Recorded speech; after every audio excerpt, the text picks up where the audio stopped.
I wanted to talk to begin about the general question of transformation and disruption.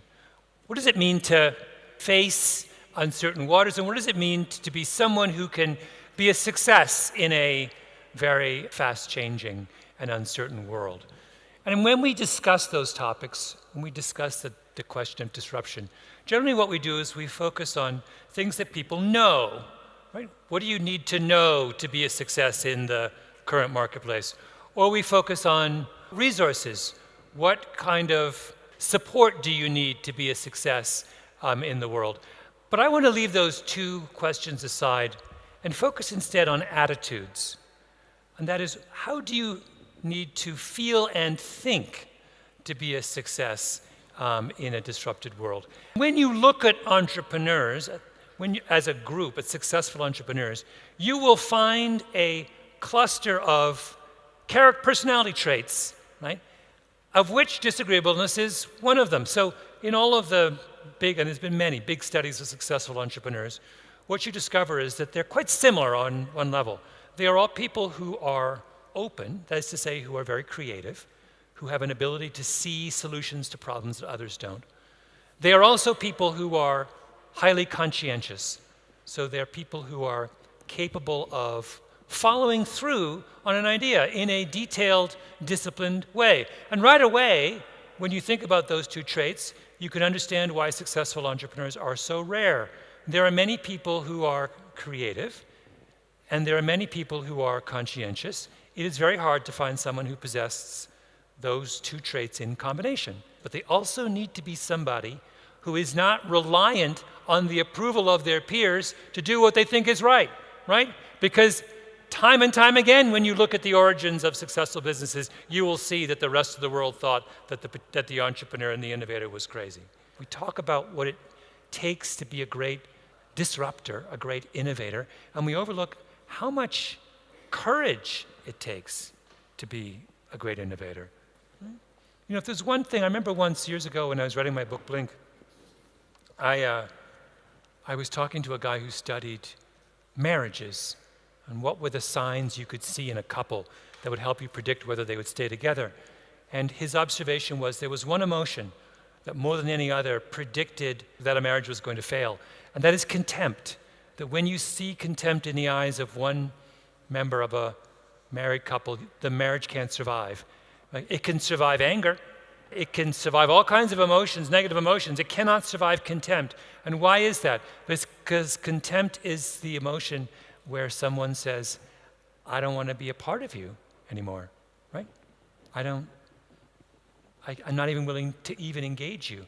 And the minute we see that in a partner, the partnership can't go on. The marriage can't go on. That's how powerful we need the support and approval of those around us. It's hardwired into us, right? These two really interesting economists named Chris Anderson and David Sally wrote a really interesting book about football. And it was called The Numbers Game.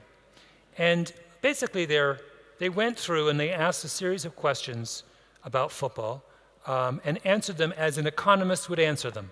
And it's a totally fascinating book. And my favorite chapter in the book is they ask the question, if you are running a football team and you want to make your football team better, are you better off improving your best player or improving your worst player? And their answer is, you're better off improving your worst player.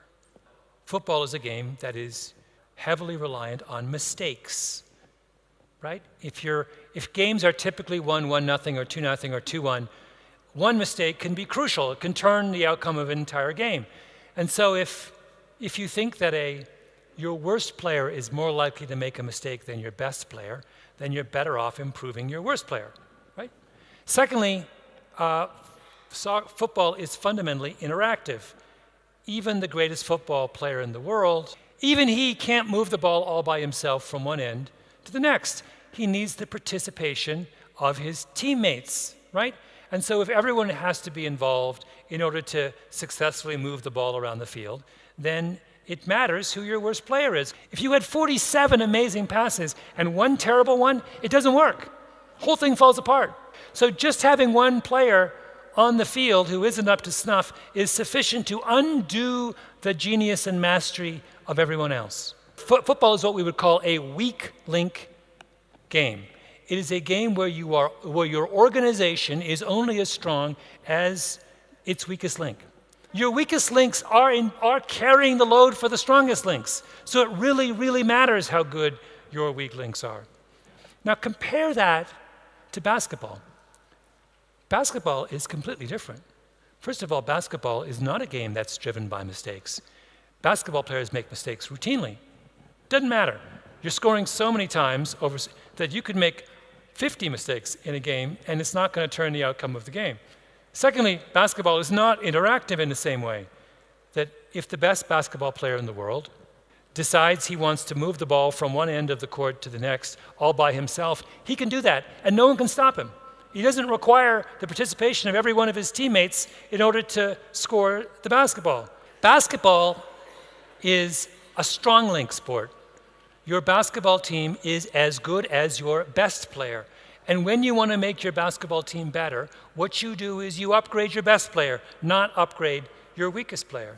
Do you know how many people in the United States have top secret security clearance? 854,000. You've gone from monitoring 20 people to monitoring 854,000. That is a completely different game, right? And why is America so bad at it? Because they're still playing basketball. They built these institutions around a model that said 5 people count. And now they're in a world where 854,000 people can hack into your system, right? And they haven't made that adjustment. Why? Because it's hard. Because these institutions were built a century ago, modeled on a world that no longer exists. And to move from playing basketball to football is not something that can happen overnight. And I think that this is only going to become more marked when you think about the transition to the Internet of Things. You know, if the Internet of Things is the next great digital transformation that we're going to be seeing, and some would argue that it's going to be one of the most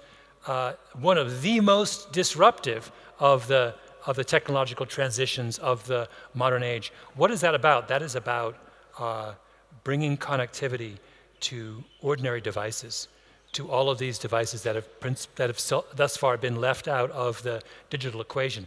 That is going to require scale. We're going to need extraordinary numbers of people with the know-how to implement that next stage in our economic development. That's a weak link problem, not a strong link problem. We see that pattern repeated again and again and again with experts. They are very good at what they do, and that makes them confident. And because they are confident, they soon grow overconfident. And because they are overconfident, what do? They make catastrophic errors. What we ask of our leaders in times of crisis too often is the benefit of their expertise, but that's not really what we need from them. What we need from our leaders in times of crisis is the benefit of their humility. What direction are we headed in as a world? Is the digital economy pushing us in a strong link direction or a weak link direction? And I think the digital economy is pushing us in a weak link direction. I think that the net effect of all of the extraordinary technologies that are bubbling up and changes that are happening in all the marketplaces is that we are becoming a world where our principal constraint is how good our weakest players are, not our strongest players are. And it's very easy, if you are yourself the product of a strong link world, to think entirely in strong link terms. But I think one of the secrets to making a successful transition in the coming digital revolution is to understand that the nature of the game that we are all playing has fundamentally changed. We are no longer playing basketball. We are now all playing football. You know, when we talk about the necessary traits of the disruptor and the fact that they need to be courageous, the fact that they need to have imagination and they have to have a sense of urgency, none of those traits are about what's up here, about your knowledge. None of those traits are dependent on the amount of resources and support and backing that you have. All of those traits are about your attitude, right? It's about here, about what's in here that matters ultimately when it comes to being a disruptor, not what's in your wallet or in your mind.